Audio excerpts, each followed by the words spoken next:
नमस्कार, आपका स्वागत है। आज हम पितृपक्ष की महान कथा सुनाने जा रहे हैं। कहा जाता है कि इस कथा को सुनने से समस्त प्रकार के पितृ दोष समाप्त होते हैं। इस कथा का ध्यान पूर्वक श्रवण करने मात्र से ही मनुष्य के कोटि कोटि पाप नष्ट होते हैं और उसे अपार धन संपत्ति और सुख समृद्धि प्राप्त होती है। पितरों की कृपा से उसके सभी दुख दोष समाप्त होते हैं और सुखी जीवन प्राप्त होता है। यह महान कथा भगवान श्री कृष्ण ने गरुड़ जी को सुनाई है। आइए सुनते हैं इस कथा को। दोस्तों, एक समय की बात है, पक्षीराज गरुड़ अपने मन में जिज्ञासा लिए भगवान श्री कृष्ण के पास आते हैं और उन्हें प्रणाम करते हुए कहते हैं, हे प्रभु, पितृपक्ष में पितरों की पूजा करने से कौन सा फल मिलता है? पितृपक्ष के दौरान पितरों की शांति के लिए कौन से उपाय करने चाहिए? भगवान श्री कृष्ण कहते हैं, हे गरुड़, तुमने आज उत्तम प्रश्न किया है। तुम्हारे इस प्रश्न में समस्त मनुष्य जाति का कल्याण छिपा हुआ है। जो मनुष्य अपने पितरों को संतुष्ट करता है, उसके समस्त दोष और दुख समाप्त होते हैं। पितरों की पूजा करने से मनुष्य को अपने पूर्वजों का आशीर्वाद प्राप्त होता है। इस विषय में एक अप्सरा और ऋषि की प्राचीन कथा कही जाती है, जो मैं आज तुम्हें सुनाता हूं। इस कथा को श्रवण करने से तुम्हें तुम्हारे सभी प्रश्नों के उत्तर मिल जाएंगे। इसलिए हे गरुड़, तुम इस कथा को ध्यान से सुनो। इस कथा को जो भी सुनता है, उसके समस्त प्रकार के पितृदोषों का नाश होता है। जो भी इस कथा को सुनता है और सुनाता है, उसके ऊपर पितरों की कृपा सदैव बनी रहती है। गरुड़ जी कहते हैं, हे प्रभु, आपके मुख से इस कथा को सुनने के लिए मैं उत्सुक हूं। कृपया आप मुझे वह कथा सुनाइए। मैं इस कथा का प्रचार अवश्य करूंगा। फिर भगवान श्री कृष्ण गरुड़ जी को पितृपक्ष की कथा सुनाने लगते हैं। इसलिए दोस्तों, आप भी इस कथा को ध्यानपूर्वक पूरा जरूर सुनें। इस कथा के श्रवण मात्र से मनुष्य के सभी पाप और दोष नष्ट होते हैं। उसे पितृदोष से मुक्ति मिलती है, सभी कर्ज उतर जाते हैं, धन धान्य संपत्ति की प्राप्ति होती है तथा सुंदर गुणवान पत्नी की प्राप्ति निश्चित होती है। संतानहीन को संतान प्रदान करने वाली यह कथा अत्यंत महान है। पितृपक्ष के दौरान इस कथा का श्रवण प्रत्येक मनुष्य को करना चाहिए। इसका श्रवण करने से पितरदेव प्रसन्न होते हैं और वरदान देते हैं। श्री कृष्ण कहते हैं, हे गरुड़, प्राचीन काल की बात है। रुचि नामक एक राजा थे, जो संसार के माया मोह को छोड़कर निर्भय होकर ब्रह्मचर्य का पालन करते हुए निरहंकार भाव से पृथ्वी पर विचरण करने लगे। उन्होंने संसार की सभी खुशियों और भोगों का त्याग कर दिया था। उन्होंने घर में रहना भी छोड़ दिया था। वे एक बार ही भोजन करते थे और वन में भटकते रहते थे। उन्हें ऐसा वैराग्य धारण किया हुआ देखकर उनके समस्त पितृगण अत्यंत दुखी हो गए। अपने वंशज को इस प्रकार से वंश को नष्ट करता हुआ देखकर उन्हें भय लगने लगा। उन्होंने सोचा कि वे स्वयं चलकर अपने वंशज से मिलेंगे और उसे वैराग्य का त्याग करने के लिए कहेंगे। फिर एक दिन जब ऋषि रुचि ध्यान मग्न होकर तपस्या कर रहे थे, उसी समय उनके समस्त पितृगण उस स्थान पर प्रकट हुए। जब ऋषि रुचि ने अपनी आंखें खोलीं, तो उन्होंने 4 दिव्य आत्माओं को अपने सामने खड़ा देखा।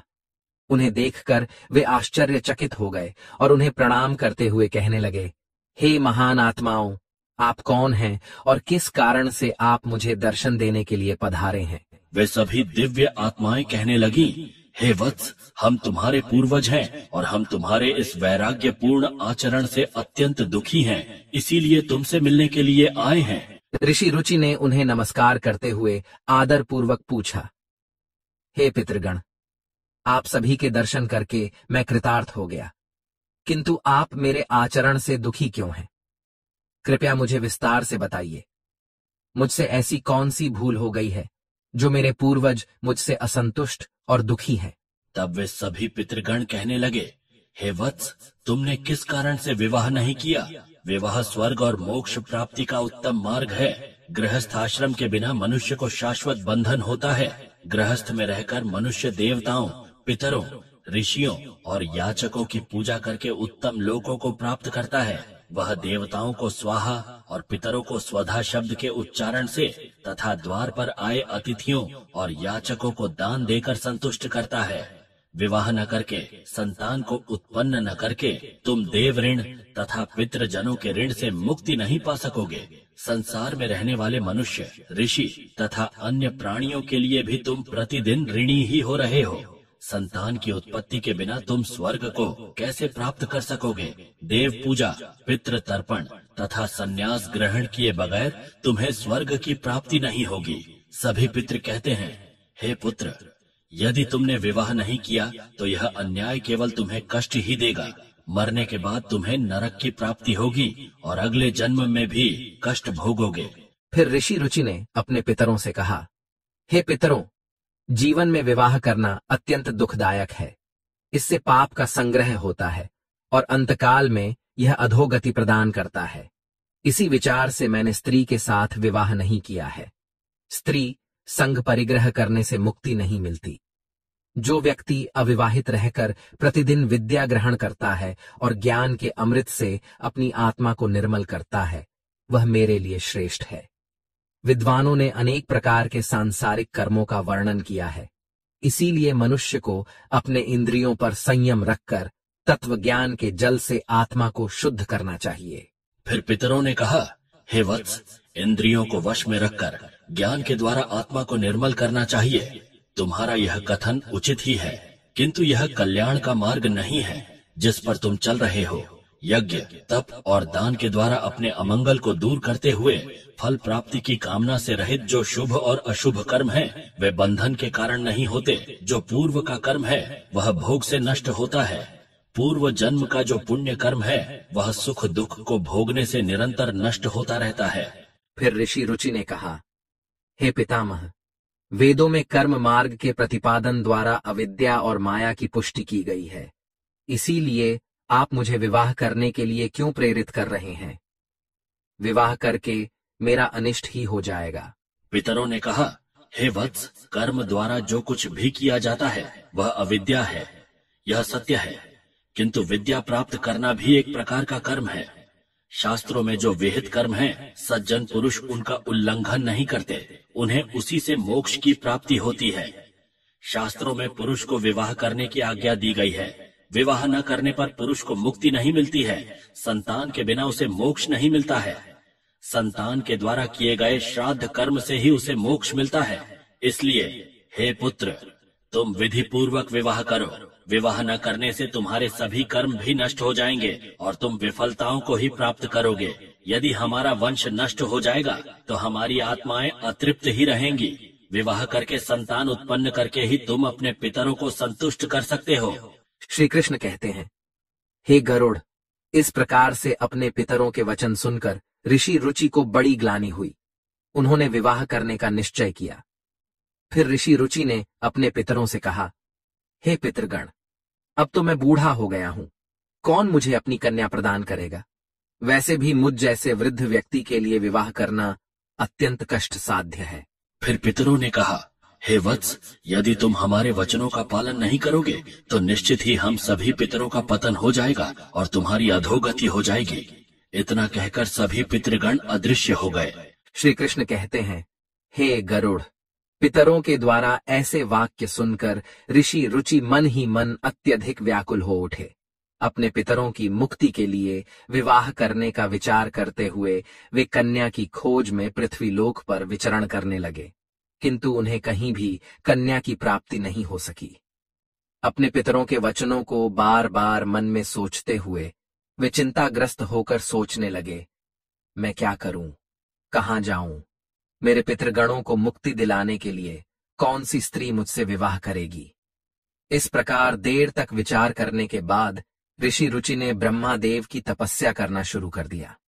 ऋषि रुचि ने 100 वर्षों तक एक वन में घोर तपस्या की। तत्पश्चात जगत पिता ब्रह्मा ने उन्हें दर्शन दिया और कहा, हे रुचि, मैं तुम्हारी तपस्या से प्रसन्न हूँ। तुम्हारी जो भी अभिलाषा है उसे प्रकट करो, मैं अवश्य पूर्ण करूंगा। तब ऋषि रुचि ने ब्रह्मदेव को प्रणाम किया और कहा, हे परमपिता, मेरे पितरों ने मुझे संतान उत्पन्न करने के लिए कहा है, किंतु इस समय मुझे विवाह के लिए कोई कन्या दिखाई नहीं पड़ रही है। इसीलिए कृपया आप मुझे कन्या प्रदान करें, जिससे विवाह करके मैं संतान प्राप्त कर सकूं। इस पर ब्रह्मदेव ने कहा, हे विप्र, तुम संसार के प्रजापति हो जाओगे। तुम्हारे द्वारा प्रजा की सृष्टि होगी। तुम्हारे पितरों ने उचित ही कहा है कि तुम्हें स्त्री से विवाह करना चाहिए। इस अभिलाषा को मन में रखते हुए तुम्हें पितरों की पूजा करनी चाहिए।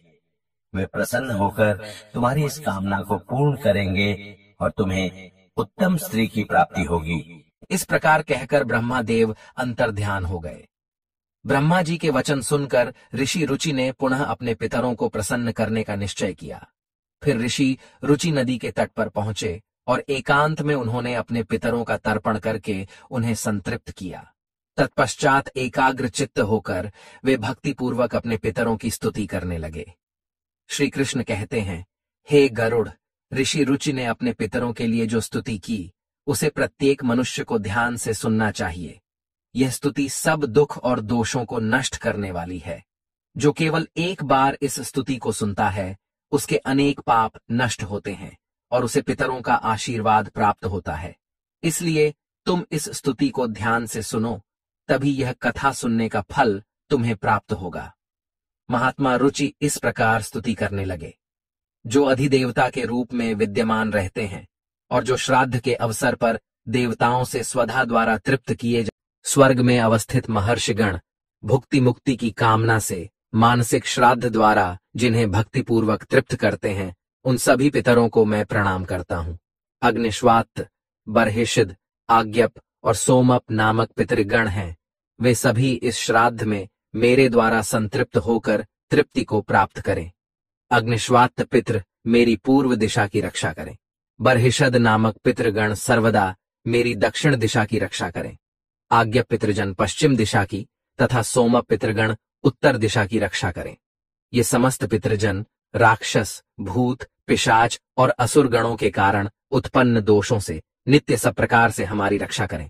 विश्व, विश्वभुक, आराध्य, धर्म, धान्य, शुभानन, भूतिद, भूतिकृत और भूति नामक जो पितरों के 9 गण हैं तथा कल्याण और कल्यद, कल्यकर्ता, कल्यत्राश्रय, कल्यता हेतु और अनघ नामक जो पितरों के 6 गण कहे गए हैं, और वर, वरेण्य, वरद, तुष्टिद, पुष्टिद, विश्वपात और धाता नाम से विख्यात ये 7 गण तथा पितृगणों के पाप विनाशक जो महान, महात्मा, महित, महिमावान और महाबल नाम से प्रसिद्ध ये 5 गण हैं, उन गणों के ही साथ सुखद, धन्द, धर्मद और भूतिद नामक पितरों का एक अन्य गण चतुष्टय कहा गया है। इस प्रकार कुल मिलाकर उन पितरों के 31 गण हो जाते हैं जिनसे यह संपूर्ण जगत परिव्याप्त है। ये सभी पितृजन इस श्राद्ध में मेरे द्वारा प्रदत्त कव्यादि से संतुष्ट हों। इस प्रकार ऋषि रुचि द्वारा स्तुति करने पर पितर अत्यंत प्रसन्न हो गए और उसी समय एक दिव्य तेज उत्पन्न हुआ जो आकाश मंडल में चारों ओर व्याप्त हुआ। संपूर्ण विश्व को अपने तेज से आच्छादित करने वाली उस रोशनी को देखकर ऋषि रुचि अपने घुटने पर बैठकर फिर से पितरों की स्तुति करने लगे। रुचि की स्तुति सुनकर पितृगण अत्यंत प्रसन्न हुए और वे उनके सामने प्रकट हुए। रुचि ने पुष्प, गंध और अनुलेप पदार्थों का उन्हें निवेदन किया था। वे सभी पितर उन्हीं को धारण करके उनके सामने प्रकट हुए। रुचि ने भक्तिपूर्वक हाथ जोड़कर अपने पितरों को प्रणाम किया और निवेदन किया। प्रसन्न होकर पितरों ने कहा, हे पुत्र, तुम्हारी इस स्तुति से हम अत्यंत प्रसन्न हैं, इसीलिए अब तुम्हारी जो भी कामना हो वह निसंकोच होकर कहो। फिर नतमस्तक होकर रुचि ने पितरों से कहा, हे पितृदेव, ब्रह्मदेव ने सृष्टि की रक्षा करने के लिए मुझे प्रजापति बनाया है, इसीलिए मैं आपसे संतान उत्पन्न करने में समर्थ, गुणवान, चरित्रवान पत्नी की कामना करता हूँ। फिर पितरों ने कहा, हे वत्स, इसी स्थान पर अभी इसी क्षण तुम्हें उत्तम मनोरमा पत्नी की प्राप्ति होगी और उसी से तुम्हें पुत्र होगा। हे रुचि, वह पुत्र बुद्धिमान और बलशाली होकर रौच्य नाम से तीनों लोकों में ख्याति प्राप्त करेगा। उसके भी अतिशय बलवान, महापराक्रमी, महात्मा और पृथ्वी का पालन करने वाले बहुत से पुत्र होंगे। इतना कहकर समस्त पितृगण ऋषि रुचि को आशीर्वाद देकर उस स्थान से अंतर्ध्यान हो गए। पितरों के अंतर्ध्यान होते ही पितरों की कृपा से उसी समय उस नदी के मध्य से ही रुचि के समीप प्रमलोचा नामक मन को प्रिय लगने वाली सुंदर श्रेष्ठ एक अप्सरा प्रकट हुई। उस श्रेष्ठ अप्सरा ने मधुर वाणी में महात्मा रुचि से कहा, हे तपस्वी श्रेष्ठ, वरुण के पुत्र महर्षि पुष्कर द्वारा मेरी एक अतिशय सुंदर कन्या उत्पन्न हुई है। मैं उस सुंदर रूप वाली मानिनी नामक कन्या को भार्या के रूप में आपको प्रदान करती हूँ। आप इससे विवाह करें। इस कन्या से आपको अतिशय बुद्धिमान मनु नाम का पुत्र होगा। फिर प्रजापति रुचि ने उस अप्सरा कन्या से विवाह किया। श्री कृष्ण कहते हैं, हे गरुड़, इस प्रकार से ऋषि रुचि ने अपने पितरों को प्रसन्न करके विवाह के लिए कन्या प्राप्त की और अपने वंश को आगे बढ़ाया। कथा के अंत में भगवान श्री कृष्ण ने गरुड़ जी को पितरों को प्रसन्न करने के अनेक उपाय विस्तार से बताए। ये उपाय मनुष्य के जीवन में पितृदोष को समाप्त करने और पितरों की कृपा प्राप्त करने के लिए अत्यंत आवश्यक माने जाते हैं। श्री कृष्ण ने गरुड़ जी से कहा कि पितरों को प्रसन्न करने के लिए कुछ विशेष अनुष्ठान, तर्पण और धार्मिक कार्यों का पालन करना आवश्यक होता है। आइए जानते हैं उन महत्वपूर्ण उपायों के बारे में। पितरों को प्रसन्न करने का सबसे पहला और मुख्य उपाय तर्पण है। तर्पण का अर्थ है जल अर्पण करना। पितृपक्ष के दौरान पवित्र जल को हाथ में लेकर पितरों का आह्वान करते हुए उन्हें जल अर्पण करना चाहिए। तर्पण में काले तिल, जल, दूध और कुशा का उपयोग किया जाता है। यह कार्य पवित्र मन और श्रद्धा से करना चाहिए, जिससे पितृगण तृप्त होकर प्रसन्न होते हैं। तर्पण करते समय एयुएम पितृभ्य स्वधा मंत्र का उच्चारण करना चाहिए, जिससे पितृ संतुष्ट होते हैं और आशीर्वाद प्रदान करते हैं। श्री कृष्ण कहते हैं, श्राद्ध कर्म पितरों की तृप्ति के लिए एक महत्वपूर्ण अनुष्ठान है। इसमें पितरों के निमित्त भोजन, फल और वस्त्र अर्पण किए जाते हैं। श्राद्ध कर्म करने वाले व्यक्ति को ब्राह्मणों को भोजन कराना चाहिए और उन्हें वस्त्र एवं दक्षिणा देकर आशीर्वाद लेना चाहिए। श्राद्ध के दिन विशेष रूप से सात्विक भोजन बनाना चाहिए, जिसमें खीर, पूड़ी, सब्जी और अन्य पौष्टिक एवं ताजे खाद्य पदार्थ शामिल हों। इस भोजन को पवित्रता के साथ पितरों के निमित्त अर्पण किया जाता है। तीसरा उपाय श्री कृष्ण ने बताया, गाय, ब्राह्मण और अन्य जीवों को भोजन। पितरों को प्रसन्न करने के लिए गाय, कुत्ते, कौवे और ब्राह्मणों को भोजन कराना अत्यंत शुभ माना जाता है।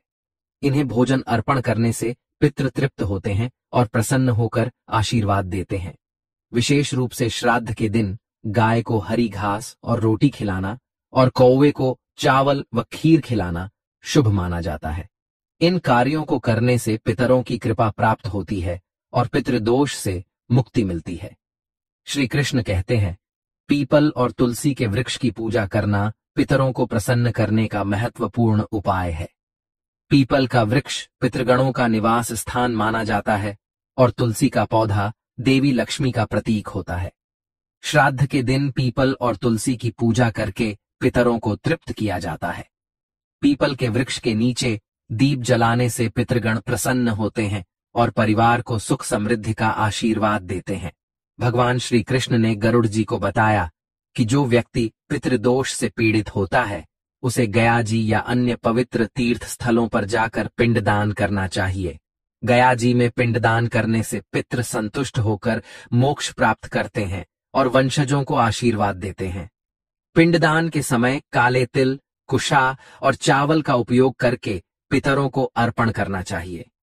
यह प्रक्रिया पितरों को तृप्त करती है और उनकी आत्मा को शांति प्रदान करती है। श्री कृष्ण कहते हैं, पितरों को प्रसन्न करने के लिए व्यक्ति को श्राद्ध पक्ष के दौरान व्रत रखना चाहिए। इस समय सात्विक आहार ग्रहण करना चाहिए और ब्रह्मचर्य का पालन करना चाहिए। भगवान श्री कृष्ण ने गरुड़ जी से कहा कि श्राद्ध पक्ष में मांस, मदिरा और तामसिक आहार का सेवन नहीं करना चाहिए। व्रत के दौरान भगवान विष्णु, शिव और देवी लक्ष्मी की आराधना करनी चाहिए। इससे पितरों की आत्मा को शांति मिलती है और वे प्रसन्न होकर आशीर्वाद प्रदान करते हैं। श्री कृष्ण कहते हैं, पितरों को संतुष्ट करने के लिए गरीबों, ब्राह्मणों और साधुओं को अन्नदान और वस्त्रदान करना चाहिए।